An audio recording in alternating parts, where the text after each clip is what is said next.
Sebelum nonton channel ini, jangan lupa like, komen, subscribe, dan aktifkan lonceng notifikasi supaya channel ini terus berkembang. Tugas peranan stereokimia dalam reaksi organik adalah membentuk campuran senyawa rasemat.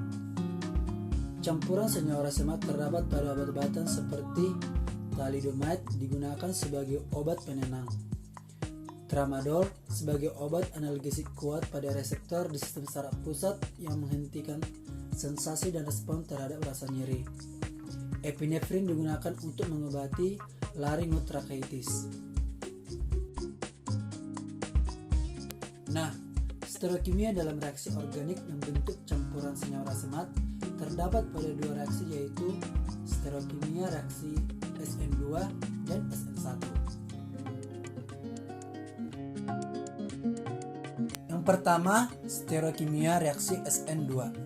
Reaksi SN2 adalah reaksi substitusi nukleofilik dalam kimia organik dengan mekanisme salah satu ikatan terputus dan satu ikatan lainnya terbentuk secara bersamaan dalam satu tahapan reaksi. Reaksi SN2 bersifat bimolekular. Halnya seperti reaksi enantiomer murni dari R2-bromooktana dengan ion hidroksida. Nah, di sini yang menjadi nukleofilik ialah ion hidroksida dan senyawa alkil halidanya ialah enantiomer R2-bromooktana. Jadi, pada reaksi ini akan terjadi bahwa atom oksigen dari ion hidroksida akan menabrak bagian ujung belakang karbon dan menggantikan ion bromida pada senyawa enantiomer R2-bromooktana. Ingat bahwa jika sebuah nukleofil menabrak sisi belakang atom karbon tetrahedral yang terikat pada sebuah halogen, akan terjadi proses setahap atau proses serampak atau disebut concerted, di mana akan terjadi pembentukan ikatan baru dan pemutusan ikatan CX, di mana X yaitu unsur-unsur halogen, yaitu golongan tujuan seperti fluor, brom, klor, dan iod. Ketika bereaksi untuk membentuk produk akan melewati keadaan transisi atau kompleks teraktifkan.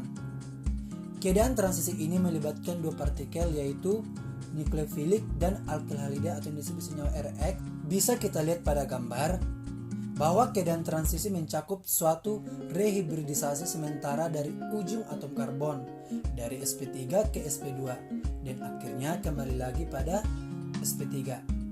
Dalam keadaan transisi itu, atom karbon tersebut mempunyai 3 ikatan sp2 datar ditambah 2,5 ikatan yang menggunakan orbital p.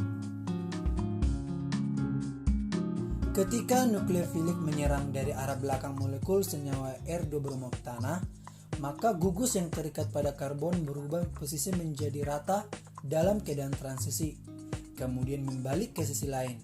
Dan reaksi membalik ini disebut inversi Walden atau yang dikenal dengan inversi konfigurasi. Sehingga reaksi SN2 pada ion hidroksida dengan enantiomer R2-bromooktana membentuk produk enantiomer S2-oktanol dan ion brom. Kebanyakan reaksi yang menghasilkan molekul kiral dilakukan dengan campuran rasemat. Campuran rasemat yaitu campuran equimolar reaktan R atau rectus dan S atau sinister. Dan produk dari reaksinya juga berupa campuran rasemat. Meskipun terjadi juga inversi, tetapi efek ini tidak dapat diamati. Bisa kita lihat dengan persamaan reaksinya, yaitu dengan reaksi berupa campuran rasemat yaitu enantiomer alkil halida direaksikan dengan ion hidroksida akan membentuk produk campuran rasemat enantiomer yaitu S alkil hidroksida dan R alkil hidroksida. Yang kedua, stereokimia pada reaksi SN1. Reaksi SN1 adalah sebuah reaksi substitusi nukleofilik yang melibatkan jet antara karbokation atau yang disebut dengan ion karbonium. Reaksi SN1 ada 3 tahapan. Yang pertama, pembentukan sebuah karbokation. Yang kedua, serangan nukleofilik. Yang ketiga, deprotonasi. Bisa kita lihat dan pahami seperti reaksi SN1 dari suatu alkilhalida kiral, yaitu pada enantiomer 3-kloro 3,7 dimetil oktana bila dihangatkan dengan aseton berair, halida mengalami solvalisis menjadi 3,7 dimetil oktanal yang kebanyakan telah terasemisasi.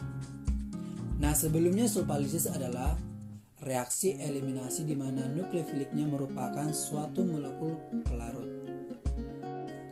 Berikut mekanisme reaksi SN1. Yang tahap pertama, pembentukan karbokation dengan melepaskan gugus ion Cl dari atom C-nya. Tahap kedua dan ketiganya adalah molekul H2O menyerang karbokation dan membentuk 2 alkohol berproton.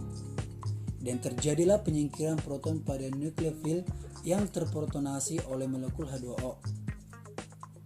Nah, pada pengionan molekul alkilhalida, molekul H2O dapat menyerang orbital P yang kosong dari arah atas.